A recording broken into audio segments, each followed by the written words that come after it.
What's going on, everybody? Welcome to another episode of the Culture 316 podcast. I'm one of your hosts and producers, Jordan Nahisi. And it's your girl, Mo. What is up, people? Also known as Defund Charlotte, which we will definitely be tackling today in the show. Yeah. But I want to thank everyone for tuning in to another episode of the Culture 316 podcast. We've been seeing a lot of new subscribers, a lot of new comments, a lot of new engagement. I really appreciate it. I know Mo really appreciates it. If you like what you see, be sure to like, comment, and subscribe. If you're listening on Apple Podcasts and on Spotify, be sure to rate the show 5 stars if you like what you hear. Obviously, you can get in tune with us as hosts. I don't think we ever promote our Instagrams on here. I'm going to promote it. Mine's is at the Jordan Nahisi, which is TheJordanNahesi. I don't know if Mo wants to promote her Instagram, but I'll just give mine. I will. And if y'all act weird, I'll just curse you out. But it is that _just_ Neek NIQUE _. Don't F it up. Don't F it up. Go on, and on Jordan. that note, we're going to segue into the first topic. So one of the biggest things that we've been talking about over the past 6 months is MJF and his contract status with AEW. We heard rumors and reports going around that he had quietly signed a contract extension for multiple years. But in a recent interview, MJF says that he actually has not signed a contract extension with AEW. He also mentioned, and I believe in this interview or another interview, that him and Cody are still very much good friends. Cody even said that he expects to see MJF in WWE one day. But I kind of want to know, from your opinion, what's going on. Is MJF going to be re-signing with AEW in 2024, or do you think he's going to weigh his options? Truthfully speaking, I view MJF as being a very business-minded individual. I think we said this last week, but he's been in front of the camera since he's a kid. I feel like, that being said, since he's been in meeting rooms, and it's not his first time signing a contract, I feel like he wants to be on the best of terms with everybody. Because no one could view you differently. Like, everyone else that pretty much went back to WWE that was formerly in AEW, they have like a bad taste in their mouth because it feels like, oh my gosh, they betrayed us. Except for Jade, because Jade left on phenomenal terms. I think that that's what MJF would love to do, ideally. Just give him everything possibly. By him, I mean Tony. Give him possibly everything he wanted out of him and lifting up his company. But I mean, he is quite literally, besides people like Swerve, one of the biggest fish in their ponds. Like, I feel like he's almost outgrowing AEW, and he has this amazing sports entertainment like feel that does deserve a bigger stage with bigger names. And he definitely doesn't hide the fact that he likes WWE. He follows some of the superstars. I mean, he was found in public with them last week when we were discussing it. So I totally think that he's going to WWE, but do I want to say right now? I personally don't think so. I feel like he probably might want to ride it out just a little bit longer in AEW before going to WWE. Because he's young too. If I'm not mistaken, him and I are about the same age.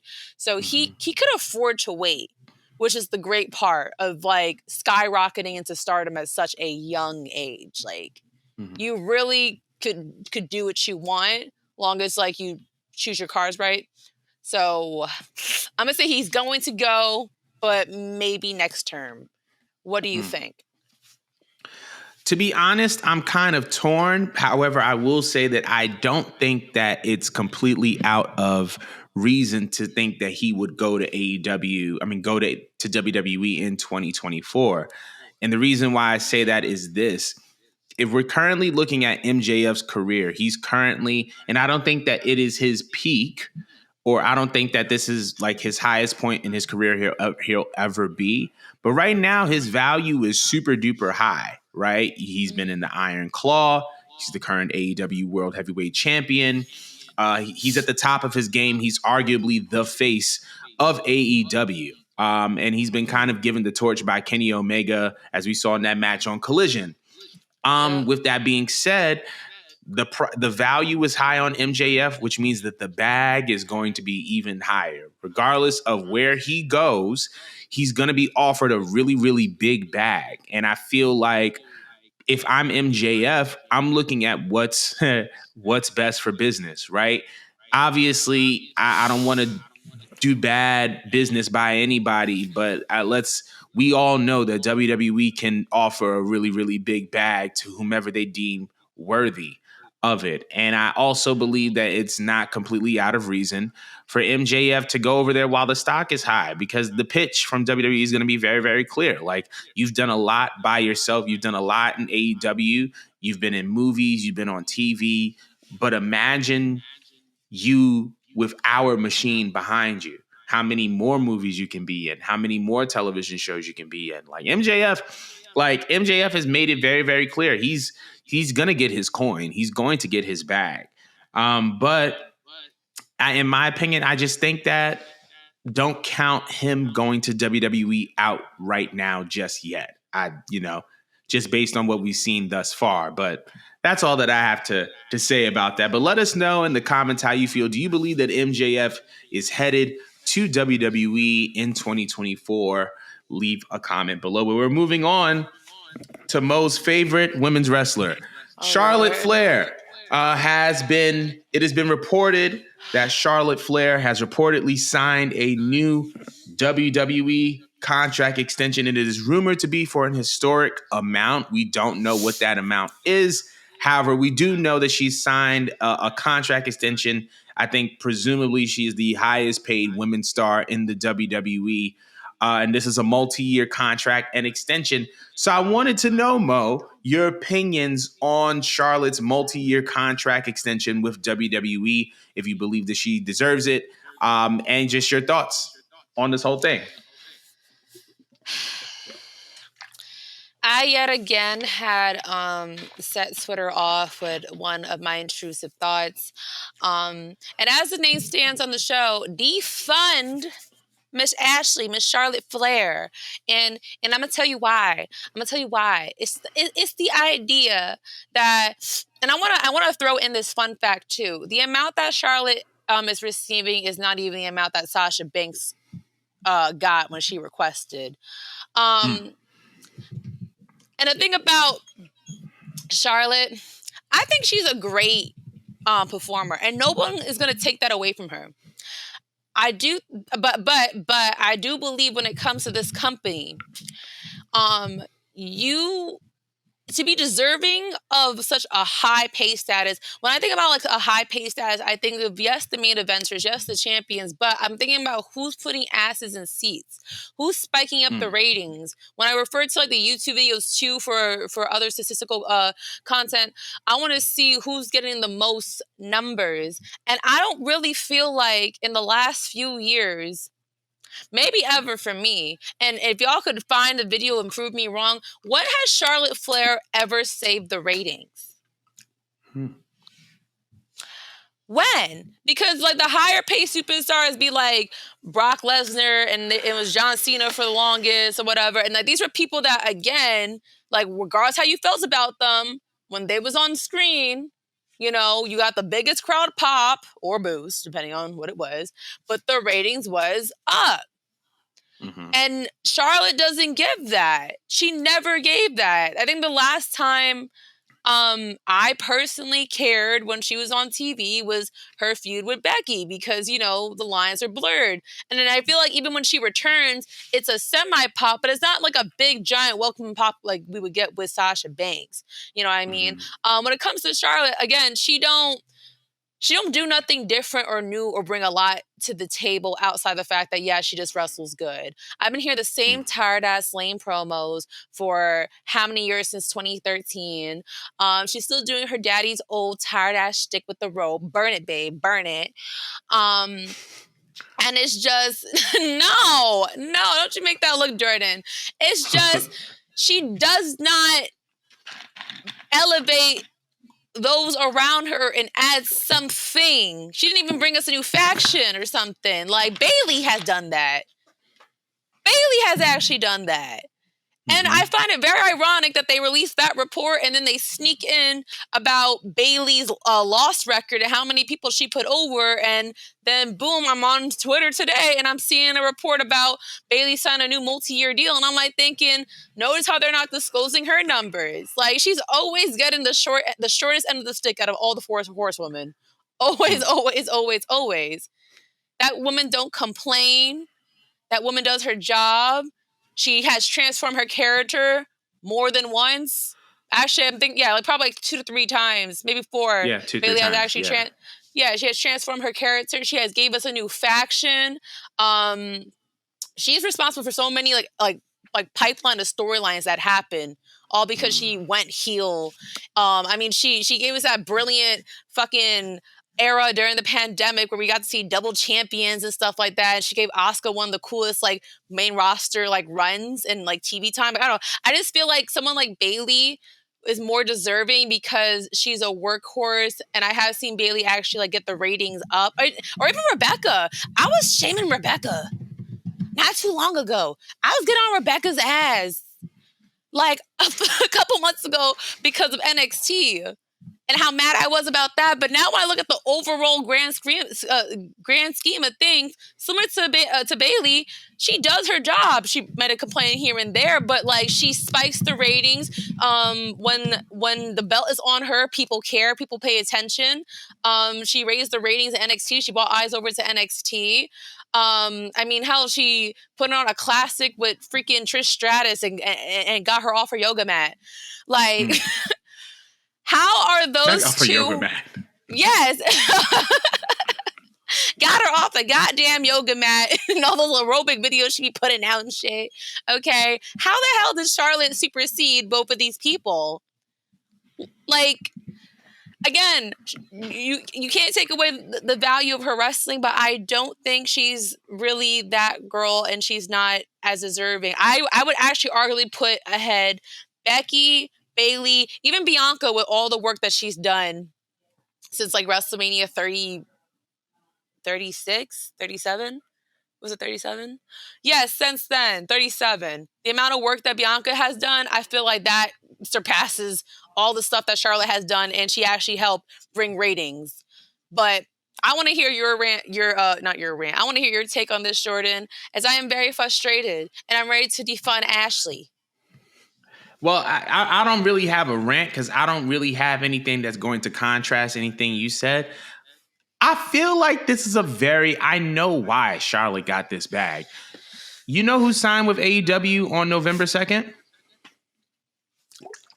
Tell me, Jordan. Her daddy.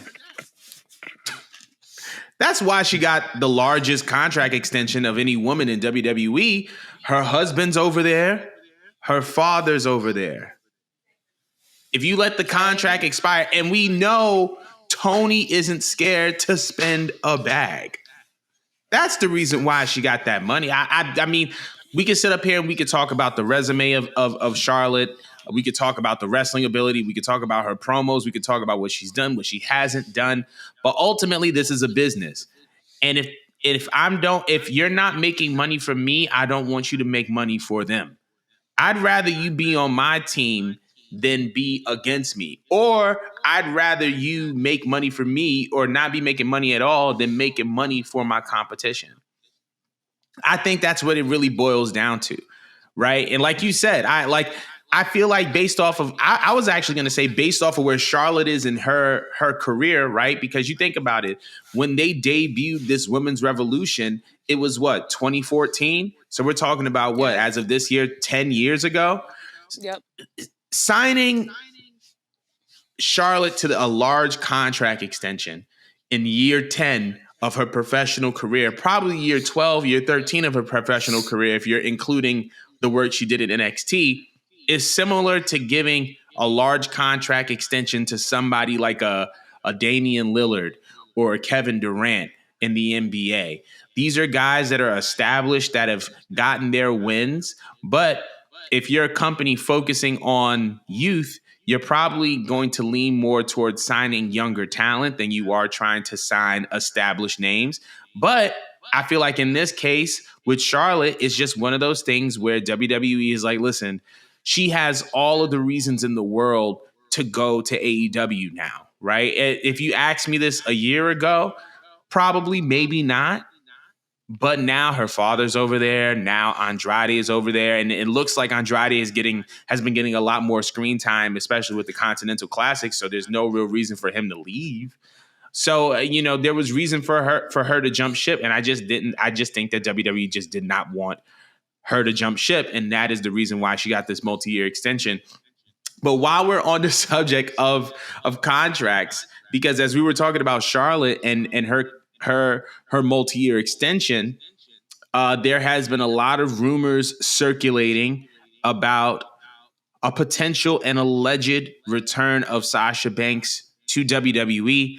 There was a report that came out not too long ago that said that the working plans of Mercedes Moné being brought into AEW are no longer working plans.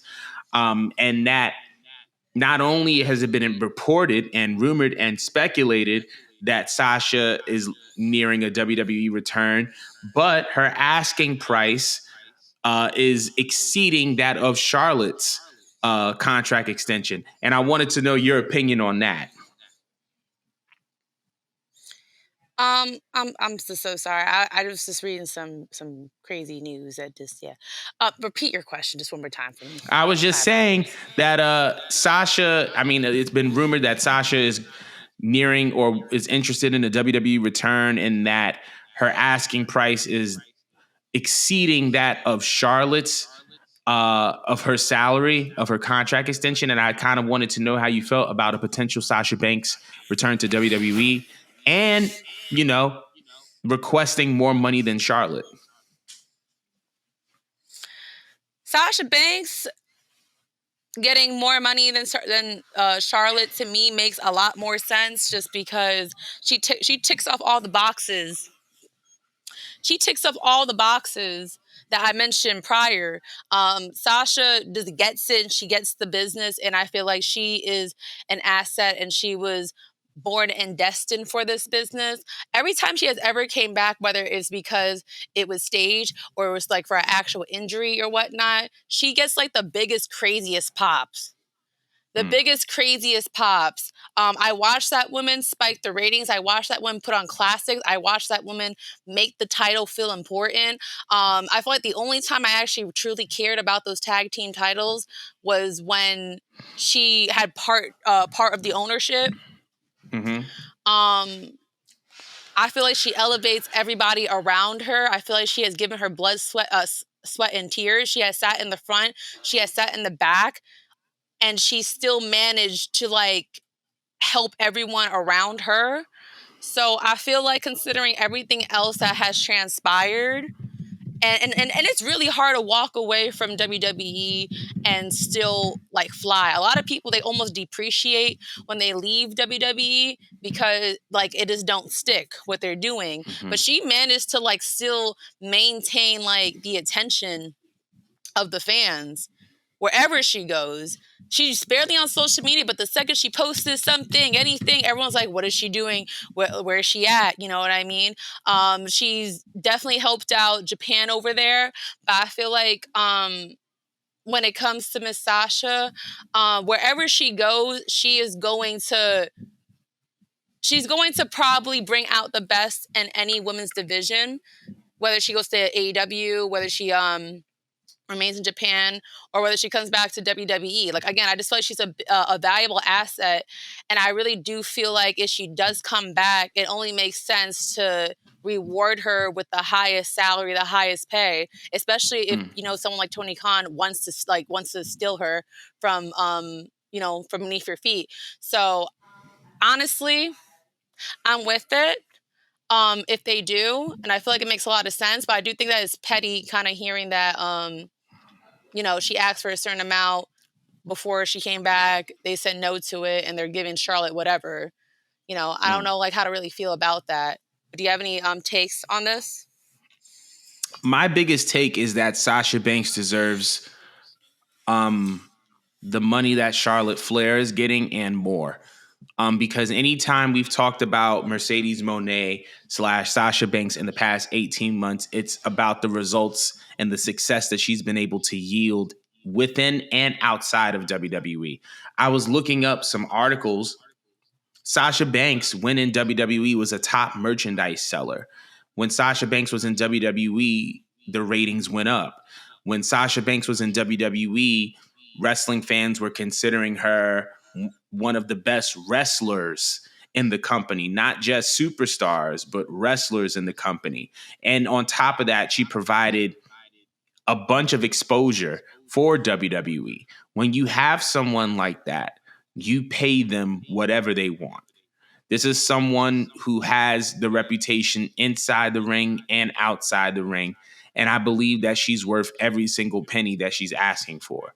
And it we can't just say that it's only exclusive to WWE, because when she debuted for New Japan Pro Wrestling, soon as that merch hit Pro Wrestling Tees, it became a top seller.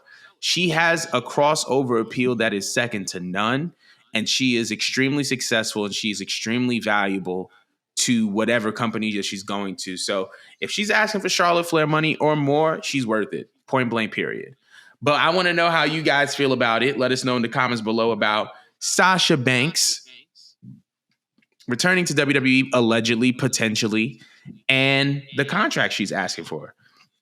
But speaking of contracts, it was also announced that Dominic Mysterio has signed a 5-year extension with WWE as of this past week. And I also wanted to know how you feel about Dominic signing his contract extension. Seems like everybody's signing, everybody's doing whatever. How do you feel about Dominic's new 5-year contract with the WWE? I mean, it's expected.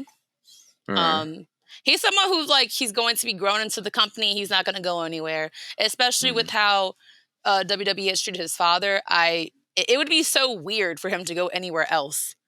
Like it just wouldn't make any sense. Like, and I feel like Dom has been doing a great job in his very odd role.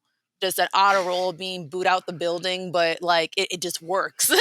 Like I can't tell if we actually do hate him, or is he that good of a heel and we're enjoying the work that he's doing with Rhea.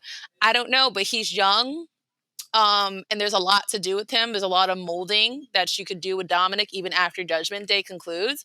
So not surprised he's being signed, re-signing.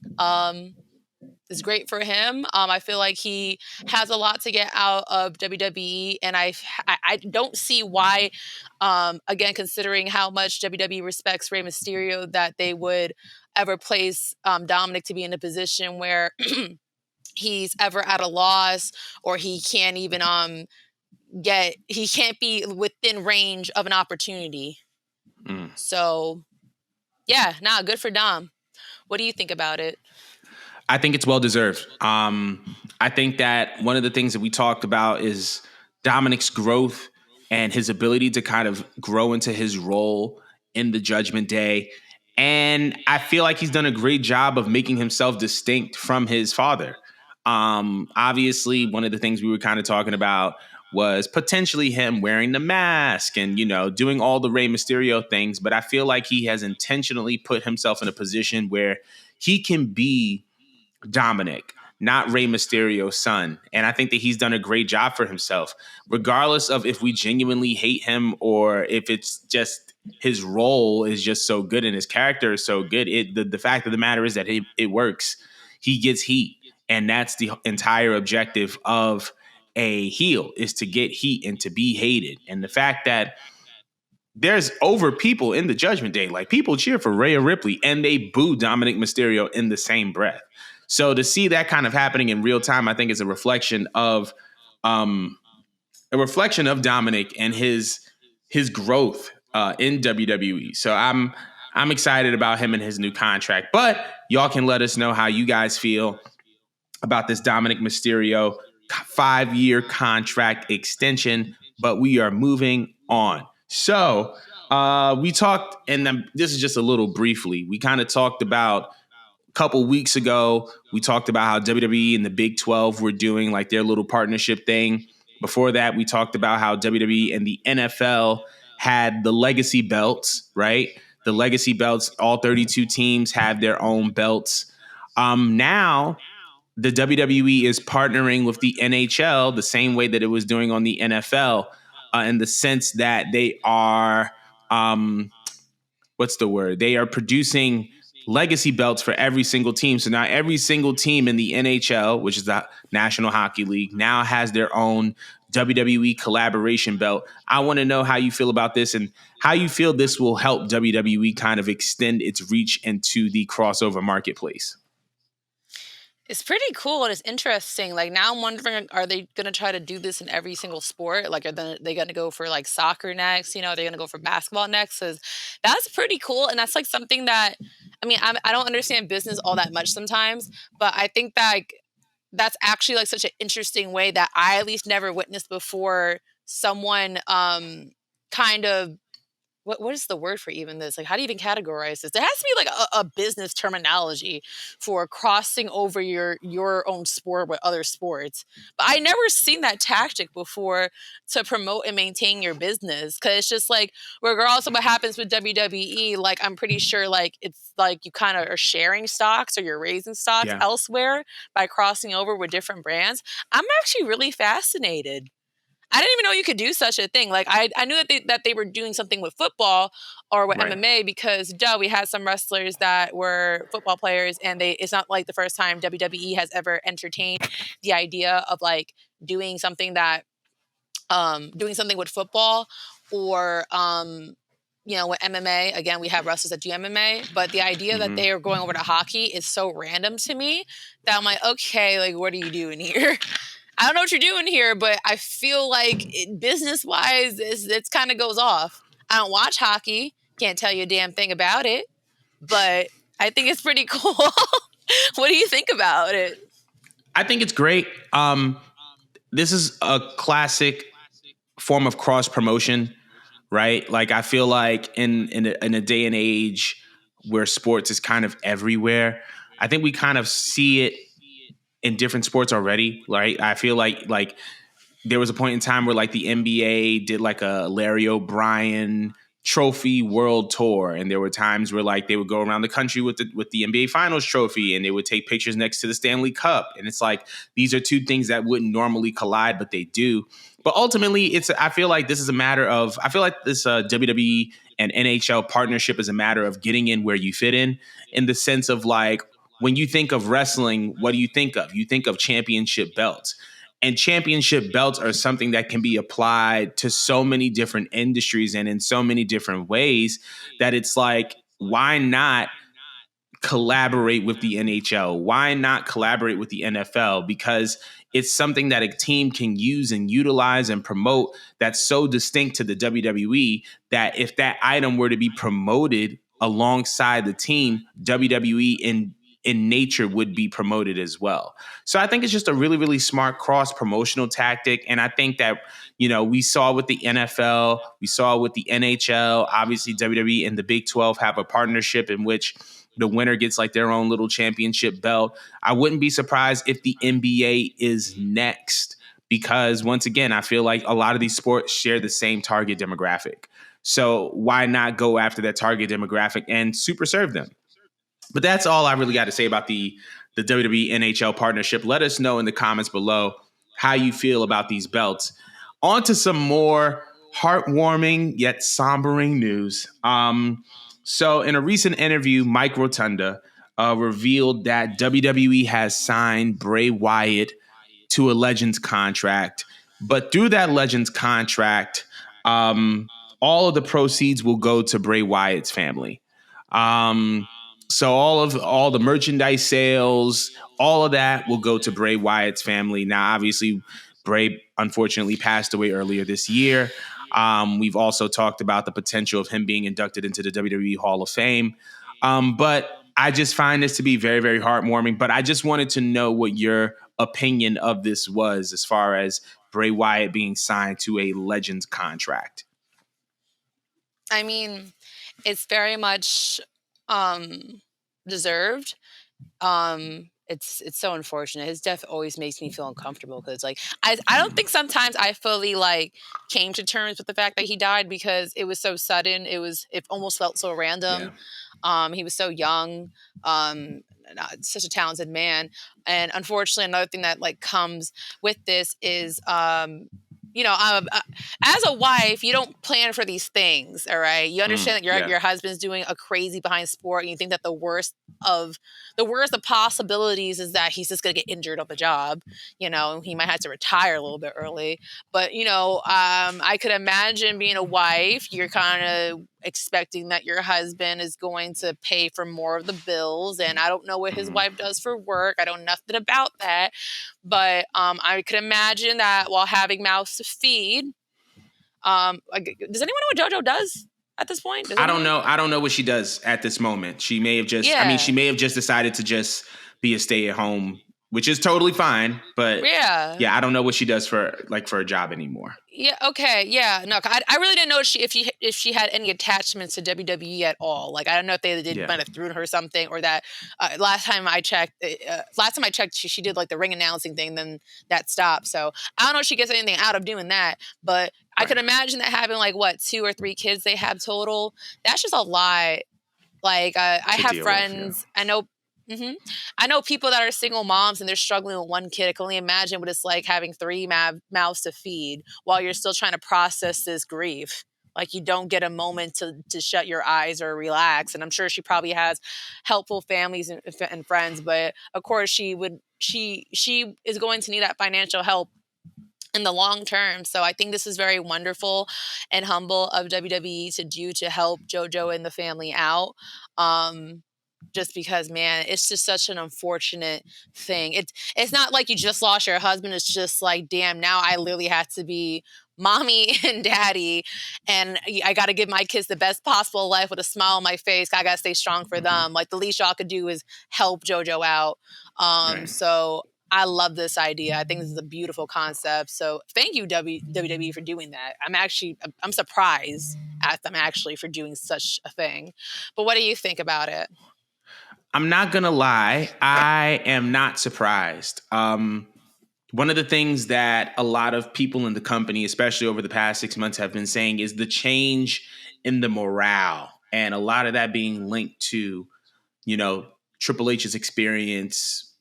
He suffered some health complications some time ago, and since then we've started to see a lot of changes with WWE as far as loosening certain restrictions and encouraging a work-life balance and letting the talent go home. And I feel like there's more of an effort to try to be more people centric, more talent centric, and just being more considerate of the people who are working there.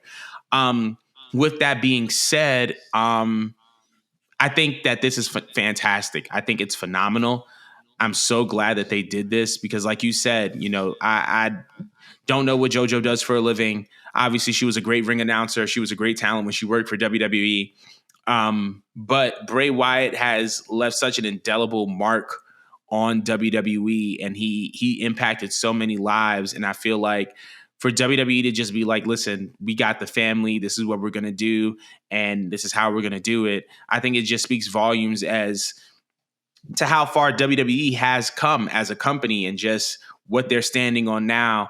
And I think it's just a great thing that they're doing. And very, very excited to see where they go with the Bray Wyatt Legends, contract and stuff like that. I'm definitely gonna support.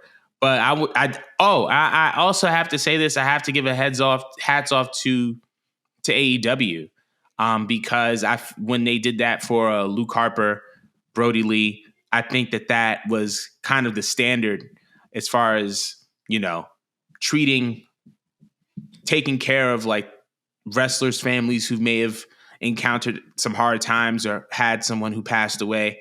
So I feel like AEW kind of set a standard, and I feel like not that WWE is following it, but I feel like AEW did a phenomenal job, and I wanted to shed light on that.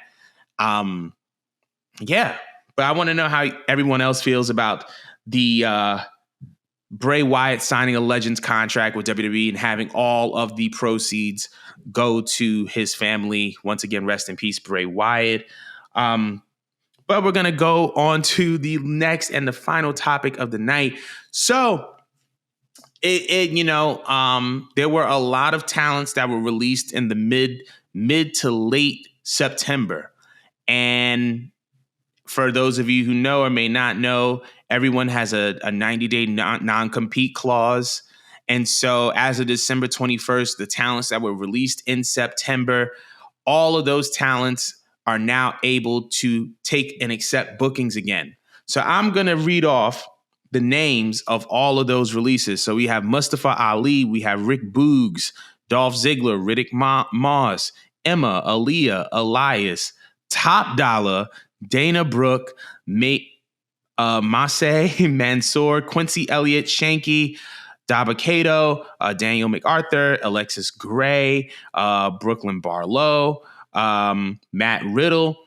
There are some other names, but I didn't want to go through all of them. I just wanted to list some of the more notable ones. But with all these names listed, obviously the sky's the limit.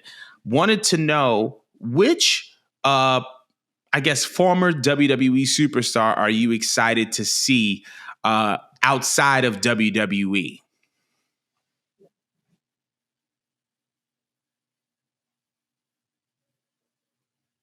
I can't hear you. I can't hear you at all.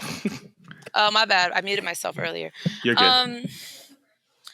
Honestly, going through all like the younger faces, Mustafa Ali, I feel like no matter where he goes, he's going to do great. And I feel like he would fit really, really well in AEW. There's a lot you could play with Mustafa having a singles run, and I would love to see championship gold around his waist, regardless of what division, just because he's just great. He works well with just about everybody.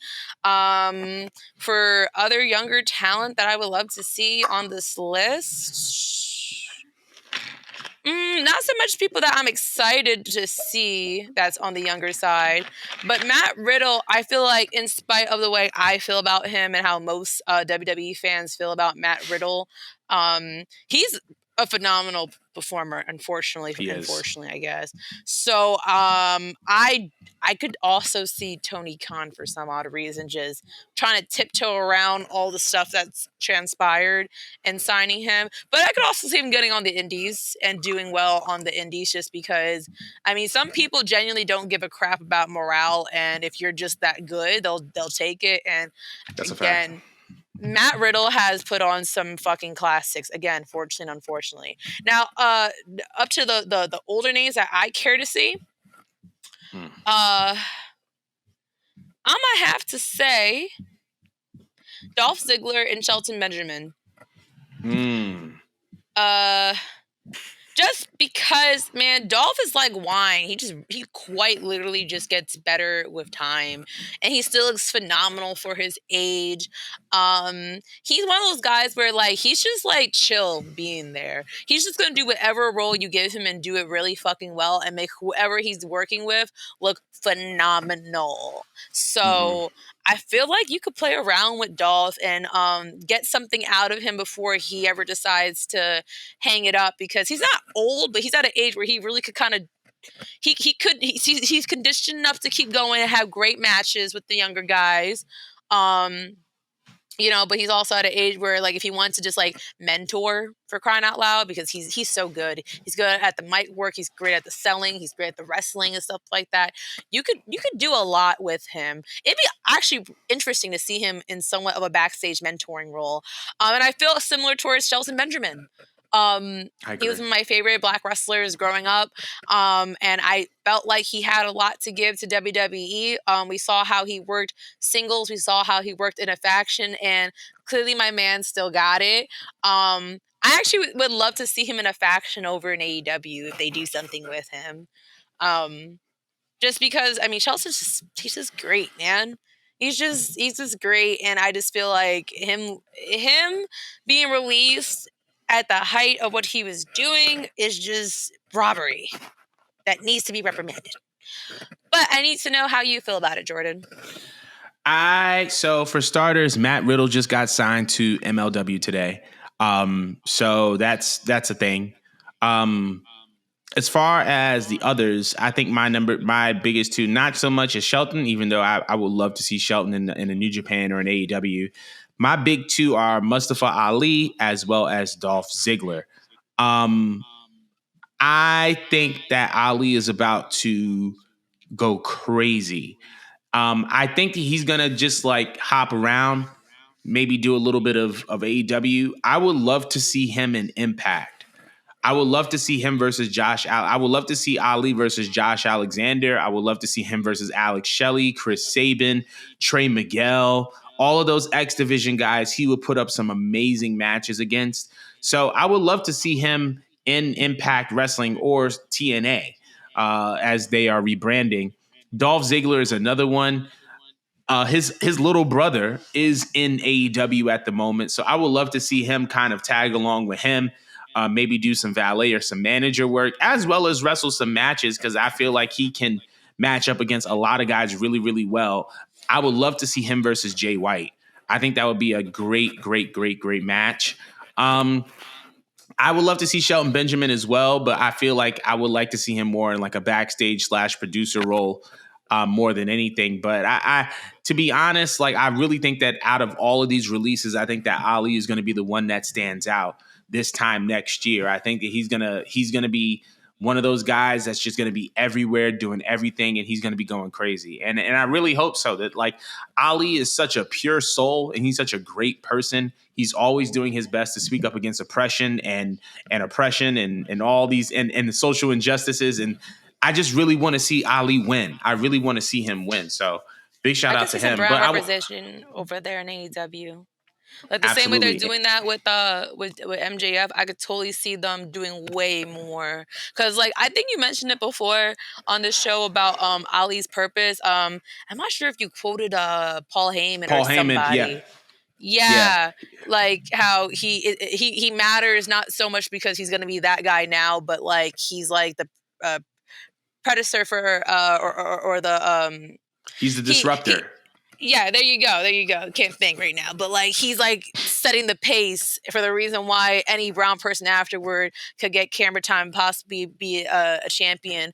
And I totally feel like just knowing how Tony Khan is, he definitely would love to use that representation, but like put a title on it while he does it. So there's more like Absolutely. weight to these words of him saying that you could do it looking just like me, you know? Absolutely. I agree. I agree for sure. I want to know how everybody else feels. Let us know in the comments below. Out of all the WWE releases, who are you the most excited to see go off this upcoming year? But that concludes our show. Thank y'all so much for tuning in and tapping in with us. We'll be here next week for our last show of the year. I can't believe it's the end of 2023 already. It's nuts. But once again, thank y'all so much, and we'll see y'all next week.